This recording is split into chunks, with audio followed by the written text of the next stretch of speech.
한국에 처음 온 외국인들이 정말 쉽게 하는 실수가 하나 있습니다. 이것 보세요. 한국 친구 집에 놀러 갔어요. 친구가 문을 열어주고 들어와 라고 합니다. 그래서 그냥 들어갔어요. 그런데 친구가 갑자기 여러분 얼굴이 아니라 발을 쳐다봅니다. 왜 그럴까요? 미국이나 일부 국가에서는 집 안에서도 신발을 신고 생활하는 집이 있잖아요. 그래서 이게 그렇게 이상한 행동이 아닐 수도 있어요. 하지만 한국에서는 완전히 다릅니다. 신발을 신고 거실까지 들어가면 친구가 정말 당황할 수 있어요. 왜냐하면 한국에서는 바닥에 앉기도 하고 아이들이 놀기도 하고 때로는 이불까지 펴고 생활하거든요. 그러니까 밖에서 신고 다니던 신발을 그대로 신고 들어오는 걸 굉장히 더럽게 느끼기도 합니다. 그래서 한국 집에 들어갈 때는 현관에서 신발을 벗는 게 기본이죠. 그런데 이건 사실 한국에 며칠만 있어도 금방 알게 돼요. 진짜 어려운 건 눈에 잘 보이지 않는 예절인데요. 모르고 하면 왜 사람들이 순간 당황하는지조차 모를 수 있거든요. 이번에는 식당입니다. 밥을 먹다가 젓가락을 잠깐 놓고 싶어요. 그런데 어디에 놓아야 할지 모르겠어요. 그래서 그냥 밥 가운데에 젓가락을 이렇게 꽂아둡니다. 편하잖아요. 그런데 한국 사람이 보면 순간 굉장히 당황할 수 있어요. 왜 그런지 아세요?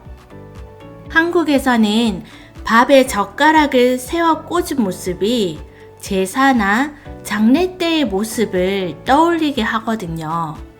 그래서 평소 식사에서는 젓가락을 밥에 세워 꽂지 않는 게 좋습니다. 그냥 밥그릇 옆이나 수저 받침에 내려놓으면 돼요.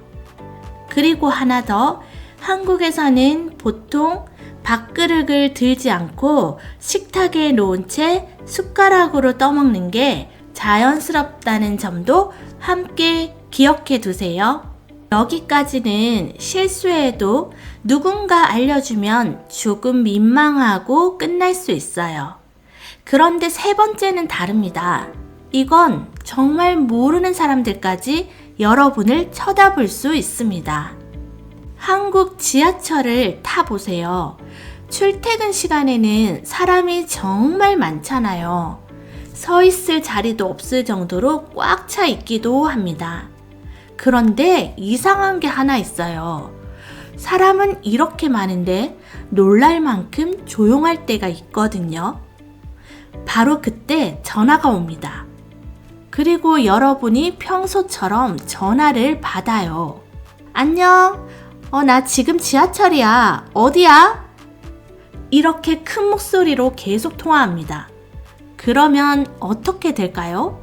주변 사람들이 하나, 둘 여러분을 쳐다보기 시작할 겁니다.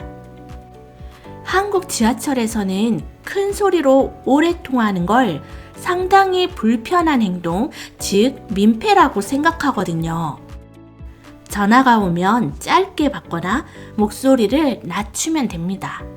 사람은 많아도 목소리는 낮게. 이렇게 기억하면 쉽겠죠? 그리고 지하철 안 노약자석이나 분홍색 임산부 배려석은 자리가 비어 있더라도 비워두는 것이 일반적이니 이 점도 주의해 주세요. 그런데 지금까지 이야기한 건 대부분 눈총이나 민망함으로 끝날 수 있는 행동들이었어요. 다음은 조금 다릅니다. 이건 단순한 예절 문제가 아니에요. 잘못하면 실제로 돈까지 내야 할 수도 있어요. 밖으로 나왔어요. 건물 안도 아닙니다. 완전히 야외예요. 그래서 담배를 꺼냅니다. 밖인데 괜찮겠지 하고 불을 붙여요. 그런데 잠시 뒤 바닥을 보니까 이런 표시가 있습니다. 금연구역. 밖인데 왜? 외국인이라면 정말 당황할 수도 있겠죠. 하지만 한국에서는 야외라고 해서 아무 곳에서나 담배를 피워도 되는 건 아니에요. 지하철역 출입구 주변이나 버스 정류장 주변, 공원 일부 거리처럼 야외인데도 금연구역으로 지정된 곳들이 있거든요. 이건 그냥 눈총 받고 끝나는 문제가 아니라 실제 과태료, 즉 벌금이 부과될 수 있습니다. 담배를 피우기 전엔 항상 금연 표시가 있는지 확인하고 지정된 흡연 구역을 이용하는 게 가장 확실합니다. 그런데 마지막은 과태료가 나오는 행동은 아니에요. 대신 한국에 머무는 동안 거의 매일 여러분을 멈춰 세울 수도 있습니다. 의외로 여행 마지막 날까지도 계속 헷갈릴 수 있어요. 바로 쓰레기 분리 배출입니다. 배달 음식을 먹었습니다. 페트병이 하나 있고 플라스틱 용기가 있고 비닐이 있고 음식도 조금 남았어요. 여러분은 이걸 전부 봉투 하나에 넣습니다. 그리고 버리려고 해요.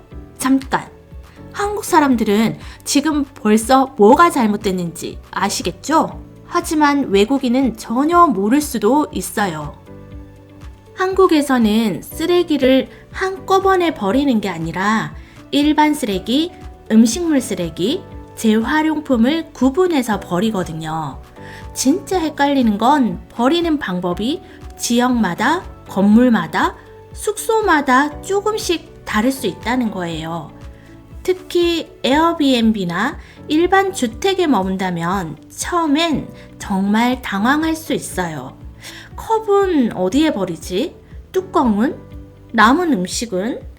쓰레기 하나 버리는데 갑자기 시험 보는 기분이 들 수도 있습니다. 그래서 가장 쉬운 방법은 숙소에 도착하자마자 쓰레기는 어디에 버려요? 하고 물어보는 겁니다. 그리고 분리배출 표시대로 버리면 되죠. 재미있는 건 한국에서 며칠만 지내도 사람이 달라진다는 거예요.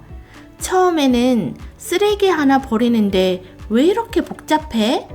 라고 하던 사람이 며칠 뒤에는 컵을 들고 쓰레기통 앞에서 자기도 모르게 멈춥니다. 잠깐, 이거 플라스틱인가? 그리고 뚜껑까지 자연스럽게 분리해요. 그때부터 한국 생활에 제대로 적응하기 시작한 거죠. 여러분은 이 5가지 중에서 한국에 오기 전에 어떤 걸 가장 알고 싶었나요? 혹시 한국에서 직접 겪은 아무도 안 알려줘서 몰랐던 행동이 있다면 댓글로 알려주세요. 오늘 영상이 도움이 되셨다면 구독과 좋아요 부탁드릴게요. 시청해주셔서 감사합니다.